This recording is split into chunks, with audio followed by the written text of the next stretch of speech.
Today I've got a lovely neat bodice with princess seams. You can add a peplum to it, but I've lengthened it into a dress. You can see a peek at the back. The original scoop neckline became a V with a neckband, and I've also self-lined the bodice. Lots of practical things for you today. Come and join me. Hi sewing friends, I'm Karina from liftingpinsandneedles.com. Welcome to this channel that is all about sewing, limitless sewing. And if you've been following along recently, you know I've been running a mini series on V necklines. I've included aspects of this type of neckline for both wovens and knits. And in yesterday's video, I showed you how you can draft your own V neckbands or download the free ones I've made for you that are exactly the ones I've shown in the video, and how you can measure the neckline of a pattern that you like that has a round neckline, a scoop neckline, and modify it to a V, measure it, adapt the length of your neckband piece, and whip that on there so you can have a V neckline anywhere with a V neckband. Maybe if you saw yesterday's video, you saw me measuring some necklines. Well, I have one of those garments made for you today, and it is the Margot Peplum from Love Notions. It is the Feature Friday pattern for today, and of course you know that means it's only $5, and it has been through a sizing update, so it's a re-release, and now it includes a full size range up to 5X. I have made 2 of these already in the past. I've always liked it, and it's just a solid, nice, neat bodice that you can add several peplum versions to. So the bodice can be either solid, which means it's just a front and a back on the fold, or you can choose options that have princess seams on the front and the back, and I love those. I really like the princess seams there. And I think depending on the type of fabric that you choose, whether you will see them or not, but I definitely find that they fit really well. I haven't tried the solid bodice yet. I have only made the princess seams versions, and I've always been really happy. So below that bodice that is not meant to hit the waist, it's meant to hit a little above the waist, you have 3 peplum options. One of them is gathered, the other one has box pleats, and the other one is like a swing style skirt sort of thing, but they are meant to hit the full hip. They're not tunics, they're not dresses. But I've always made mine into dresses because I really like dresses, and I think I get more wear out of them than I do like separate tops. So my previous ones have all been dresses, and so is this one. For sleeves, you have a lot of lengths there on the same sleeve piece. All these lengths have trued hems, short, elbow, 3/4 long, you have all those sleeve options. For this style, you need knit fabrics that stretch. You can't make this in a woven. It is a fitted bodice. And good fabrics are the ones that will stretch 25 to 50%. You can either go lightweight or medium weight. The ones I have used in the past are athletic knits. I've used cotton lycra. Now I've used ITY, but I think ITY is really flimsy for this fitted bodice, and I've made my bodice self-lined. I would use lighter weight knit fabrics, but it just depends on the fabric. I would either wear a slip underneath or line it. In this case, I've decided to line it. The one I've made in cotton spandex is a nice medium weight, doesn't need any lining or slip. And the athletic knit one was also quite nice and structured, didn't really need anything underneath. But this one that I made now certainly does. As I mentioned, the full size range now is available up to 5X, and that will go to a bust of 57.5 and a hip of 59.5. There is a standard bust option and a full bust option in the pattern. And there is negative ease here. I had mentioned it is a fitted bodice. So depending on your size and whether you choose the standard or full bust, you probably have about 2 to 3 inches of negative ease at the bust, which means that the garment is that much smaller than what you measure. So your knit fabric stretches, it has to be that way. Also at the waist, you have some negative ease, depends on the size, anywhere from 1 to 2 inches smaller, which is a nice amount. It's not going to be super tight, and your fabric stretch. I always forget to mention this, but the size that you choose based on your high bust is for your upper body. But if your waist doesn't fit into that same size, or your hips, you're welcome to blend sizes and mix and match the sizes. What it means to choose your size based on your high bust is choose the size for this area. In the past, I've made a large. I am now a size extra large for Love Notions, and my measurements do actually fit into one size, but maybe yours don't. So don't be scared to look at your pattern and just make smooth lines to connect different sizes. I mentioned I had made several of these in the past. The first one I made was 2 years ago approximately. I'll put some images here of that dress. I really like it, and I thought I had done nice flat pattern measurements on it because I knew the bodice was meant to hit high, and I'd wanted my bodice to sit at my waist. So back then I added 1 extra inch, and it turned out to be short even. It was still too high for what I wanted. Although it fits like the pattern intends, I prefer to have it at my waist. For this blue dress, I added the peplum that has the box pleats and just chopped it in the shorten and lengthen line, added a whopping 12 inches to make it hit above my knee, and I ended up with a dress, and I really like that. I knew that the bodice was short, so for the next version I made out of an athletic knit, I only used the bodice for this one, and for the skirt I used one of the options of the Sybil skirt illusion collection. So you can see that there's princess seams there. It's the same fit of the Margot, only this time I had the extra length in the bodice that I needed. So I'll show you here sort of what I did to it. It might not be what you need, you know, we're all different, but I'm just sharing what I do because it might give you ideas for you. In the instructions, you'll find a little diagram where it says that you can draw a line across where the bust point is marked on the pattern. So at that point, on all these pieces, you can draw a line and add there. That would actually lengthen this area of your body, okay? In the past, when I lengthened it only an inch, I had made my own shorten and lengthen lines about 2 inches from the bottom to keep the waist the same so it would fit the skirt. I would never add length to just the bottom of the pattern and just add, because then you deform the pattern basically. So I went a little bit higher and added an inch there. Then knowing I needed actually more, I did what the pattern suggested for my second shorten and lengthen line, and that was to cut around the bust height, and I added 3/4 of an inch right there. I hope you can see the diagrams here so you can sort of understand what I did to my bodice. I preferred to add all that length in 2 separate areas so that I wouldn't deform it that much. It is a small area to be adding that much length, so I didn't want to add it all in one place. I preferred to have 3/4 at the bust and an inch sort of above where the waist would be. The only thing I needed to do was lengthen the bodice. And it is expected. It is expected for me at least, because I'm 3 inches taller than what the patterns are drafted for. And in certain styles, in certain types of bodices, I can really tell that I need that extra length for my torso.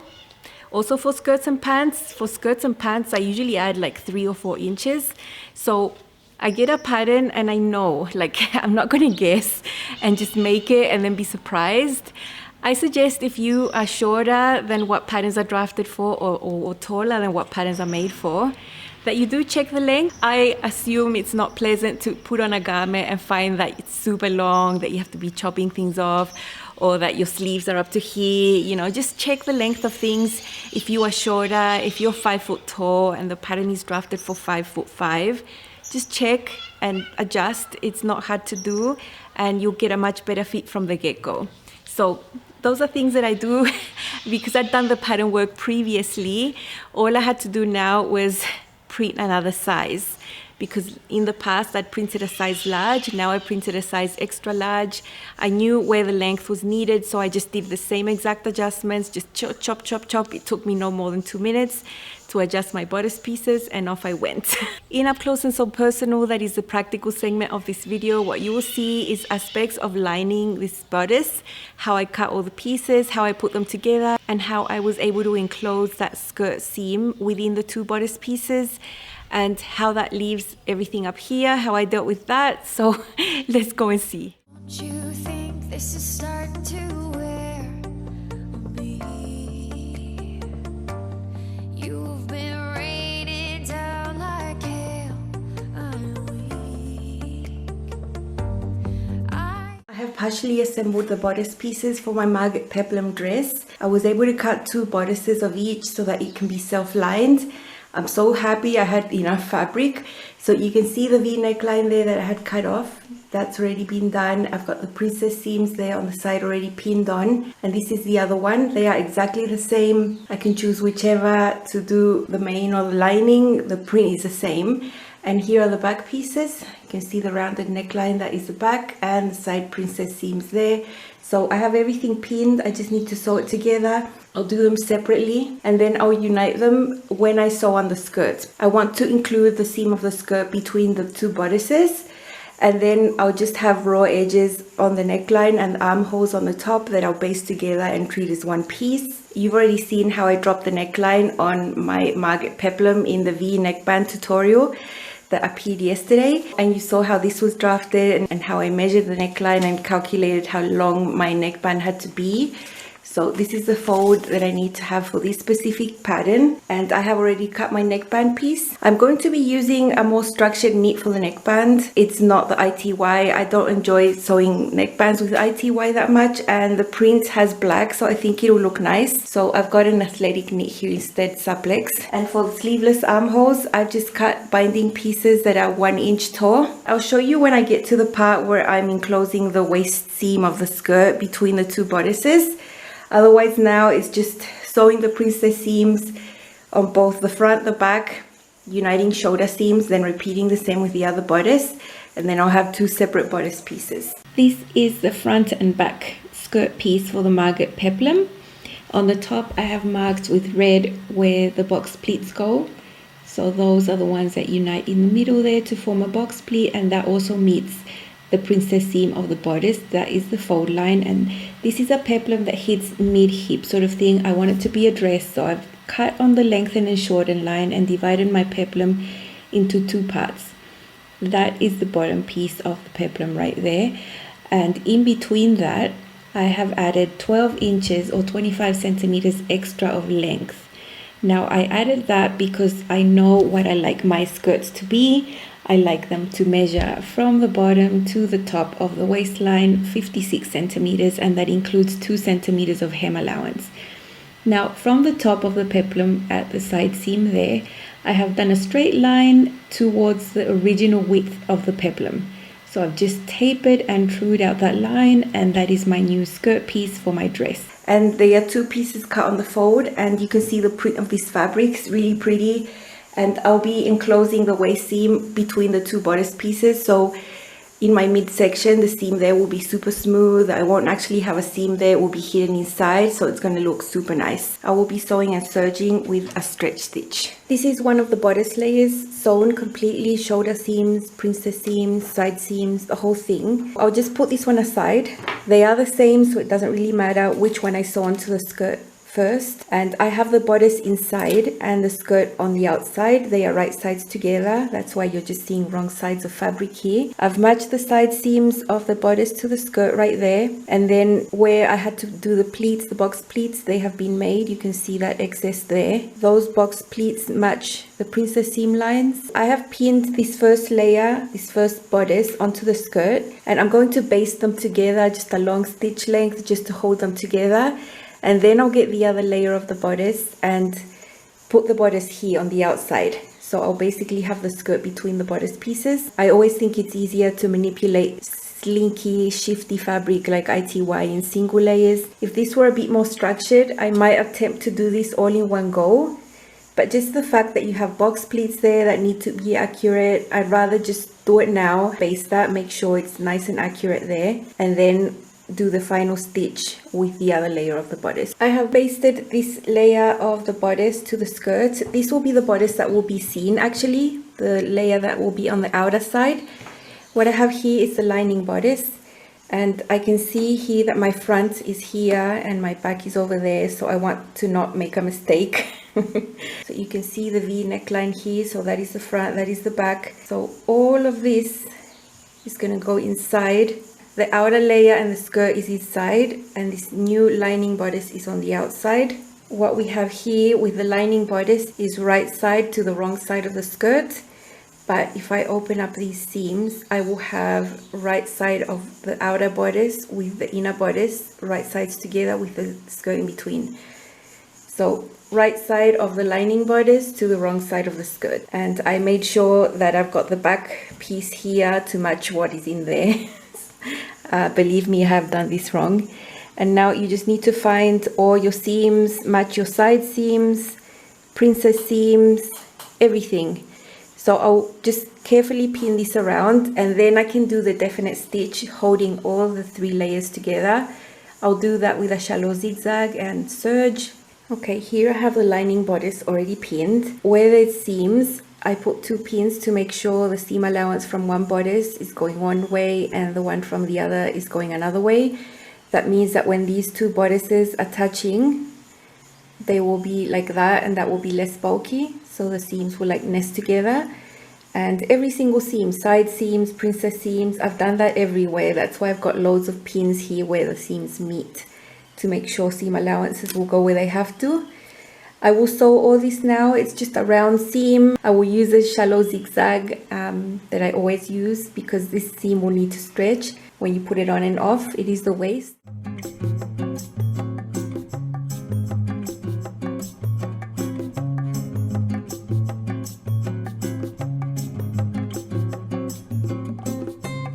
Okay, so the waist seam has been sewn. Now you can see that these are raw. You don't need to serge this because it will all be enclosed. And you might wonder why I serged the princess seams. Basically, I tried to just sew it with my machine without serging, but everything was sliding and slipping and twisting and curling. And I was actually able to sew on the serger on the edge quite easily. And then sew on the machine. That's how I was able to manage this slinky ITY. But not that this needed to be serged for any reason because the bodice will be all enclosed. So let's push this out. Okay, so here we have the main bodice attached to the skirt, and if we put our hand inside, we can find the other bodice in there as well. We push it up. I've pushed the lining bodice that was in there up, and you can see that the raw necklines match up now, the V neckline. We have wrong sides together here for this lined bodice, so you will see the nice fabric inside when you put your dress. Match the shoulder seams, match everything up, and I'm going to baste these together by hand. I just think it's easier to manage ITY when I baste it by hand all around the edge of the armhole and the neckline, and then this will just act as one piece when I put on the V neckband and the armhole binding. This is how the skirt looks. The skirt seam is inside the lining, so what is going to touch your skin is just going to be super smooth, super nice. So I really love this finish because the dress looks pretty inside, it's comfortable to wear, you get both layers of the slinky fabric just to provide more support on that bodice. And yep, that's it. Basically, I'll just hand baste around the neckline and the armhole, and then I'll just finish those as per usual. I have already hand basted this hem, so that's ready to be twin needled right at the end.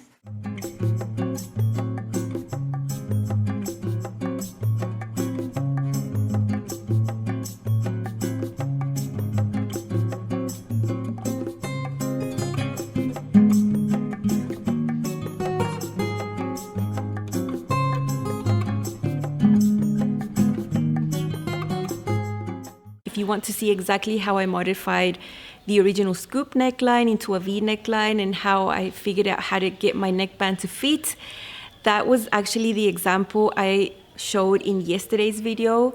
I'll put the thumbnail here. It's all about drafting V neckbands, and I used this pattern as an example.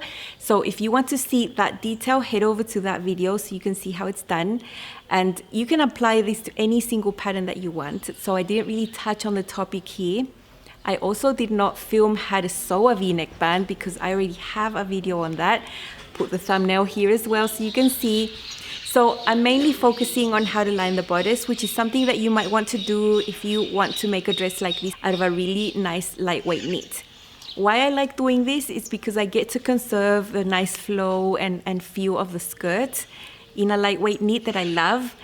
And I don't love that on a tight bodice. But if I do 2 layers, then it's fixed. Then it just transforms into a medium weight knit. So that's why I like lining the bodices and just leaving the skirt normal. Here's my dress. It's a very colorful ITY fabric that I got this year. I can't remember where, but it was online somewhere, and I was really impressed with the colors, that they were pretty much what I saw online.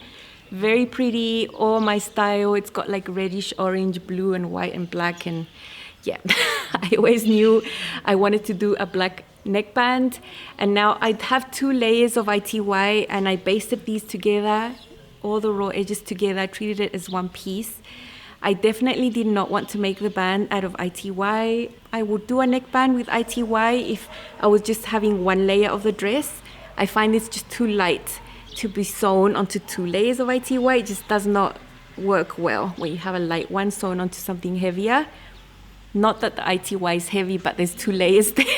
So I've chosen a scrap of Supplex and athletic knit that was really nice and structured, very nice to work with for a neckband. Holds it up, holds the structure beautifully, and it looks really nice in a contrast black. For the binding, I cut a 1-inch tall long strip, measured the circumference at 90% because this knit is pretty structured.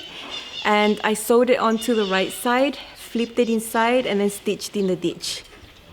I will leave in my masterclass video in the description box the exact minute where that technique is shown, so you can see how that's done if you want to know. But it's very neat. I don't have any top stitching there. It's all in the ditch and it looks really, really nice, and I love that. The princess seams, you can't see them because of the print, but I like the fit, so why not?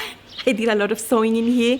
And yeah, then comes this peplum that is supposed to be up to there, but I made it extra long, and the box pleats meet each of these princess seams. You can see the amount of volume that the skirt has. It's perfect. It's not a full skirt, it's not a tight skirt, it's just right. And I'll show you inside. It's so nice and neat and so comfortable. I loved lined bodices for that. You don't have seams rubbing against your skin, like serged edges and that. Even the shoulders, you know, it's all lined. Side seams, everything touching you is super soft. And you can see that the skirt is totally enclosed within the bodice pieces. So neat on the inside. The edges of the skirt are sewn and serged. I have a small hem allowance because the skirt was sort of short, and a twin needle hem, and it's just so nice. So nice. I love it. It's just like I dreamed. I like a scoop neckline, but I really like a V neckline. This pattern didn't have it, so why not add it? And it turned out just like I like. Let's see it on. This is my Margot Peplum with the box pleated type of peplum, but I've lengthened it by 12 inches so that I can have a dress instead.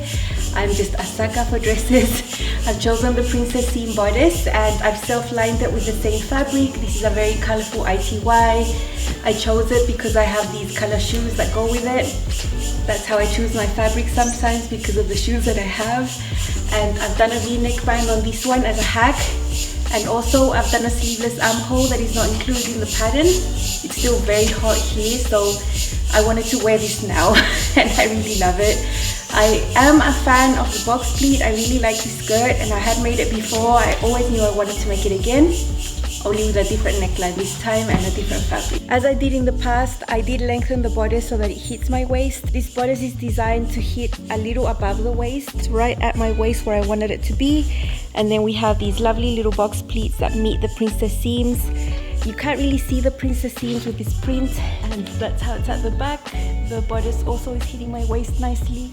And there's also some box pleats. Up here you can see my modified neckline. The Margot has a pretty nice scoop neckline, which I've done before and love. I drafted my own neckband piece, as you would have seen in another video, and modified this neckline to be where I wanted it to be. And I really love it. I finished these sleeveless armholes with a small binding in the same fabric here so that you would see them. I think the black contrast looks nice. It's a really thin binding and I've stitched it in the ditch so there's no visible top stitching, so I really like that. And it's just a really good fit of the bodice for me. I really like it, and I like it sleeveless because I can wear it now, but you can put your sleeves on there. There are many sleeve options. I'm very happy it turned out exactly like I wanted. I like the feel of having the bodice lined inside. 2 layers of ITY is not bad because it's so thin. When you do 2 layers, it feels better. And also the seam of the skirt is encased within the 2 bodice pieces, so inside it feels really smooth against my skin, the midsection. So I really like that, and it turned exactly as I wanted with the V that I love, and I'm very happy. It's a really nice floaty dress, lovely drape, lovely colors, and I'm very happy.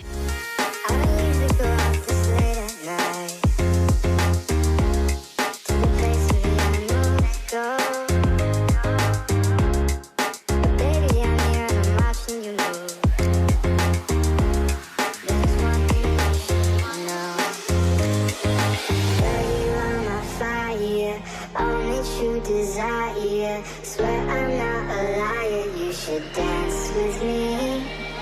You should get to know me. Keep it with your harmonies. Let go of your worries. You should dance with me.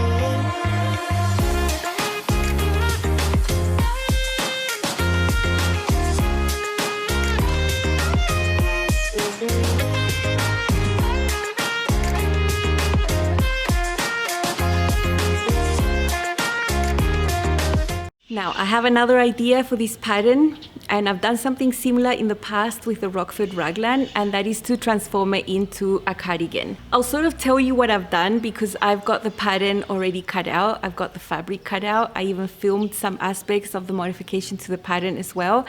But I'm only human and I had no time to sew. Basically, my husband got home with the machine all repaired just like 2 hours ago, and I had all this like basted and pinned, everything I could do, just waiting to zoom and sew, you know. And I'm pushing sunset right now. There was no way I could have sewn that cardigan at the same time and have this video ready.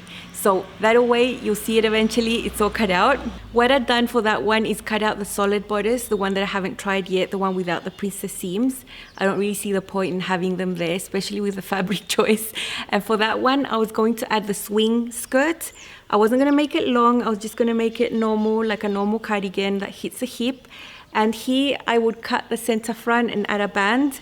I have shown that because I've done that with the Rockford raglan in the past. The process was exactly the same, the way that you measure to calculate your neckband. I was even using the same measurement of the neckband I used back then. So yeah, really fun. If you want to see how that's done, go ahead and look at the Rockford raglan video, because you can do that with any knit top. You just split it in the center, add a band, and you have a cardigan. So I really want to do it. I'll do it soon. It just wasn't possible for today. But I hope you like seeing this dress modification to a dress that I already like. I just made it different now to adapt to this fabric, making it lined, adding a V-neck band that I wanted, and I'm very happy. Remember, this pattern is only $5 today. It's great value, lots of options. You can make a lot of tops or make dresses like I do, and I'm sure you're going to enjoy it.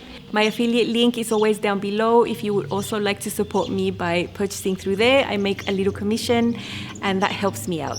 Thank you so much for watching. I'll see you very soon. Bye.